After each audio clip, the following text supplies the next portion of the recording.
Yo vengo de la provincia de Corrientes, buscando justamente a mis hermanos porque quiero encontrar a mi padre, entonces mi idea era venir a encontrarlos acá. Estudiaba profesora de historia y bueno, quedo embarazada y durante ese transcurso del embarazo también tenía la necesidad de encontrar una salida laboral como madre a cargo de mi hijo, ¿no? Tenía que elegir entre trabajar o estudiar. Quedé trabajando porque me cansaba nada más, pues yo tenía que trabajar desde las 8 de la mañana hasta las 4 de la tarde y después a las 6 hasta las 10 tenía que cursar. Después a los 5 meses me despiden. Estaba haciendo el control de embarazo y veo el cartel de convocatoria para inscribirse a la escuela de técnicos en hemoterapia en el Hospital Rivadavia y ahí elegí para hacer el ingreso. No tenía idea de lo que era, pero yo sentí como que algo me llevaba a elegirla. Al mes que nace mi nene, yo fui a rendir el examen de ingreso.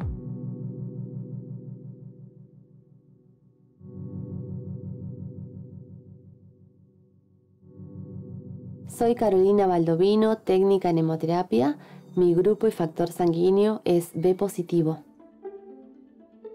Ingresé a hemoterapia, lo cual al principio es como que no le gustaba mucho porque yo iba con mi bebé en brazos a estudiar, porque le tenía que dar lactancia. Tuve algunas cuestiones ahí críticas que me han criticado, me decían ¿por qué venís a estudiar? ¿Cómo venís a estudiar con el bebé? Y yo dije, bueno, no importa, tengo que venir, es mi derecho. A medida que la fui cursando, conociendo lo que era la hemoterapia, me fui enamorando y sentí que era parte, o sea, era mi esencia. Y más que nada incentivada porque tenía un hijo, pude culminar la carrera. Para mí era muy emocionante empezar a trabajar, pero también tenía mucha tensión por el compromiso y la responsabilidad que nosotros tenemos como técnicos en hemoterapia. Nosotros tenemos 0 margen de error, no podemos equivocarnos, porque bueno, una equivocación puede afectar demasiado la salud de los pacientes. A partir de la pandemia surgió la necesidad de salir a buscar donantes en las colectas de sangre externas, también convocando a la solidaridad de muchos espacios, ¿no? Clubes, etcétera, etcétera. Porque en los hospitales se redujo gigantescamente la concurrencia de donantes de sangre. Estamos en la Iglesia Universal de Villa Madero en una colecta externa de sangre. Es una de las organizaciones que han colaborado desde el inicio durante toda la pandemia y siguen colaborando. El clima es maravilloso, es de paz, de amor, de alegría, y toda persona que incluso ha venido por primera vez a donar sale con las ganas de volver a donar. Tenemos donantes habituales, que incluso hay donantes que han pasado los 65 años pero siguen aportando, lo siguen haciendo de su lugar de seguir promoviendo la donación de sangre. Necesitamos donantes voluntarios y habituales porque eso permite que tengamos sangre segura, de calidad y que el paciente pueda tener disponibilidad de la sangre cuando lo requiera. El circuito de la donación de sangre está pensado para garantizar la seguridad y el cuidado de quien dona y quien recibe la sangre. El primer paso es la admisión, donde se le pide a la persona que va a donar una serie de datos personales como el teléfono, la dirección y el documento de identidad. El circuito continúa con la entrevista médica. En una charla con profesionales de la salud, se evalúa la aptitud del donante y si existe o no alguna contraindicación al momento de donar. Toda la información que se brinda en la entrevista queda protegida por el secreto médico. Luego se realiza la toma de signos clínicos. Se controla el peso, la presión arterial y si la persona está anémica.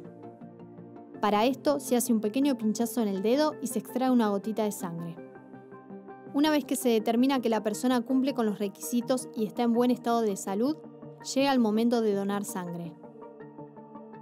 A través de una vía se extraen 450 mililitros de sangre que se depositan en una bolsa con anticoagulante. También se toman algunas muestras en pequeños tubos para su posterior análisis. La donación dura entre 5 y 10 minutos y se utilizan materiales estériles y descartables. Durante toda la extracción, se procura que el donante esté en una postura cómoda y que reciba la información que requiera sobre todo el proceso. Una técnica de nemoterapia empieza de lo que es el trabajo con personas sanas, que es los donantes, o sea, extracción, ir a buscar, hacer las colectas, ocuparse también de la promoción de sangre, también una especie de promotora en salud. Además de las colectas, después tenemos el proceso de lo que es las guardias, la parte asistencial. Y en la parte asistencial nosotros transfundimos sangre a los pacientes que lo necesitan. Nosotros hacemos justicia distributiva de la sangre, o sea, le sacamos a los que más tienen, que son los donantes, las personas sanas, y pasamos a los pacientes, que son los que menos tienen, los que necesitan esa sangre, necesitan salvar sus vidas. Hay técnicas que se encargan después de hacer el procesamiento de la sangre, hacer el estudio, la serología. Después de ahí pasa al banco de sangre, una vez que esa sangre fue fraccionada, estudiada, pasa al banco de sangre de cada hospital. Ante las necesidades que surgieron durante la pandemia, el sistema de hemoterapia en lo que es interhospitales entre los técnicos y técnicas nos tuvimos que organizar y armar una red que es una especie de red solidaria entre los servicios de todos los hospitales para poder compartir el stock que tenemos de sangre en cada servicio de cada hospital para no desaprovechar todo lo que tiene que ver con las unidades que vamos administrando en cada servicio, en el stock del banco de sangre, que después obviamente nos vamos compensando. La sangre extraída se estudia en el laboratorio para determinar grupo y factor RH y si existe alguna enfermedad que pueda afectar a quien reciba esa sangre en una transfusión.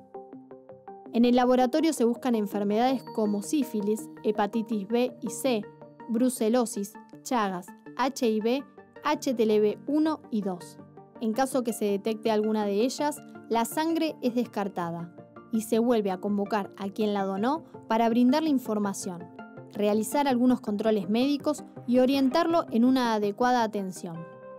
Me ha tocado guardias donde me dedicaba a lo que era la parte de quirófano, las cirugías, que se utiliza mucha sangre cuando son cirugías de riesgo como lo que es traumatología, cardiología, ¿no? Después tenemos también en las guardias pacientes oncológicos que reciben muchas transfusiones de plaquetas, las que más complicaciones tenemos a la hora de que un paciente requiera, porque necesita una reposición continua.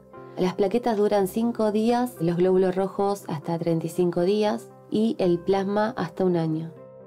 Para mí, la profesión de técnica en hemoterapia, yo lo puedo resumir en una palabra que se llama esperanza, llevar esperanza.